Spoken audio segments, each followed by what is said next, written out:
Now, some people look at me and say, oh, yes, but we're all scientific now, and we don't believe that the god February causes fevers, but guess what? We've got genomics. And I'm going to tell you something. I don't think that makes it any easier. I don't think that even when we understand the mechanisms of disease that it is any less mysterious or any less terrifying. When you are sick, it's scary, and you want help. And so in my mind, it's no mistake, it's no accident, that we have so many jokes about doctors and God. That is, in fact, what the culture expects of our healer. Now, that's why the covenants became so important. Covenant relationships are essentially different than contract relationships. A covenant says we are in this together, there is no getting out of it. You are a healer 24 hours a day. You are sitting in this meeting, you are a healer right now. You are a doctor driving home from work, you are filling up your car with gas. If somebody has a heart attack in that gas station, you are a doctor right now. There is no getting out of it. Covenants have a particular structure. They actually have an oath of Hippocrates. I'm going to talk about it in a minute. You start out, you call upon the gods to witness what you are about to say. You promise things, and in the end you say, and if I do these things, may good come to me, and if I do not, may the reverse be my lot. You actually invoke a curse upon yourself if you fail to operate within a covenant. Now, a contract is essentially different. A contract has a beginning, it has an end, and you are only in a contract when you have to perform for it. So your gas station mechanic is not your mechanic when he's having supper, only when he's working on your car. A contract also presumes that someone will fail. And so that is, if you've done these business deals, you know you have lawyers at each elbow telling you how the other person just might fail, and therefore what you need to write into the contract to punish him accordingly. So it says, if you fail, here's what you owe me. If I fail, here's what I owe you. My personal definition of hell is having to live within covenants and contracts at the same time, and that's what we're doing in healthcare today. It's untenable. A little bit more about these covenants. I said I'd talk about the oath of Hippocrates. The physicians here who raised their hand, did you take the oath of Hippocrates? Was it, can I see some heads nod, or was it the prayer of Maimonides? Okay. There are two essential oaths. The oath of Hippocrates is structured along the lines of two kinds of covenant, and these really are important to my whole message, so I'm going to spend a moment just to talk about those. There are covenants of grant and covenants of obligation. Back to a story from biblical sources. The covenant of grant, we know best in our common Judeo-Christian culture, is the one between God and Noah. This is when God says to Noah, I won't destroy the earth anymore by flood, but Noah doesn't have to do anything for that. He just gets it. It's not until Sinai that you see what's called a covenant of obligation. You do this and I'll do that, and we are all in it together.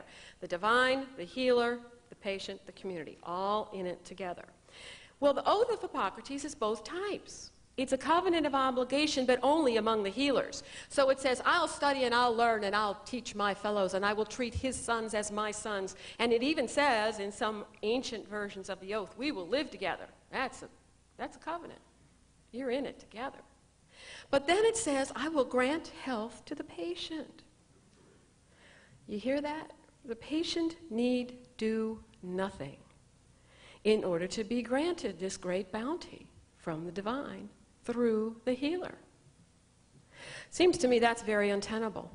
In healthcare financing systems which have now been linked with healing systems, when the patient has no skin in that game, except the very hide on their bodies, and expects it to be granted. It's not until about 1200 a man named Maimonides comes along. He is a brilliant physician, theologian, and philosopher. He rewrites the oath of Hippocrates, and he adds, and may the patient take my prescriptions and follow my advice and avoid the advice of meddlesome friends and relatives who don't know what they're doing and will kill him. So it's the first time that we see obligation introduced into the covenant. Now, unfortunately, in the developed world, and increasingly I believe I am seeing in our developed world relationships with the developing world, what we are operating on is a covenant of grant with our patients. And it's simply untenable as the population ages as scientists do produce these technologies as they come out of the pipeline, and also as we become increasingly more demanding for that, particularly here in the United States. Well, I have a prescription for this. It has 3 parts. The first part is a covenant of obligation, and this time among all healers. And in my opinion, a healer is anyone, as I said, all of you included, who touches health care.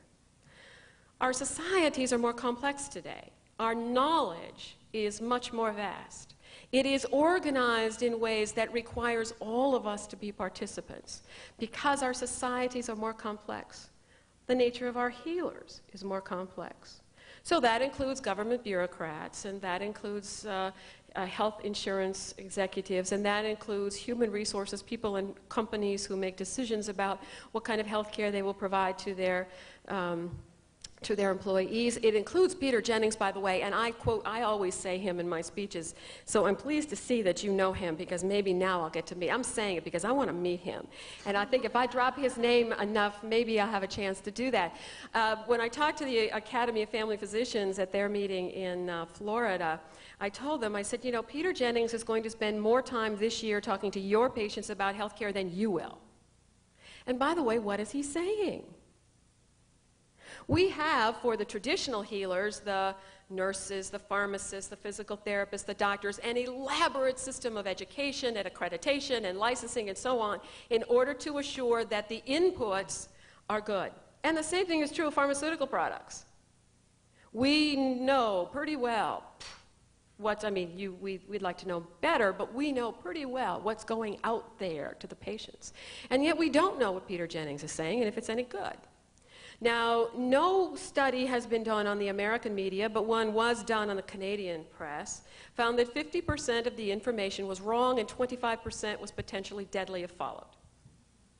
Now, in this country, we accredit weathermen to tell us whether tomorrow is going to be a good day to play golf or take a flight.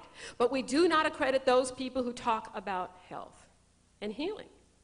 And it seems to me it's about time, and this is one of my other messages throughout, is that there be some parity, that there be parity across all of the healers, that we begin to be responsible and accountable to one another. When I spoke to the Disease Management Association of America, they were thinking about accrediting disease management companies and products. And they said, what do you think about that? And I said, well, I think that that's a good idea.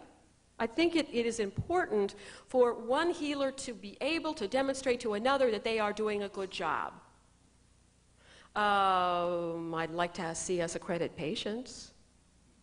By the way, I'll get to that in just a minute. I'd like to see some accrediting of communities. That's part of my solutions down the line.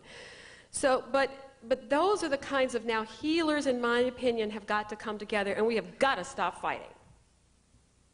And that's, you know, right now the hospitals are fighting the doctors who are fighting the pharmaceutical industry. If you get the dollar, I won't get the dollar. We're arguing about a piece of the pie, and we forgot that now somebody bought the bakery. They don't want pies anymore. The public is angry. They are very, very angry.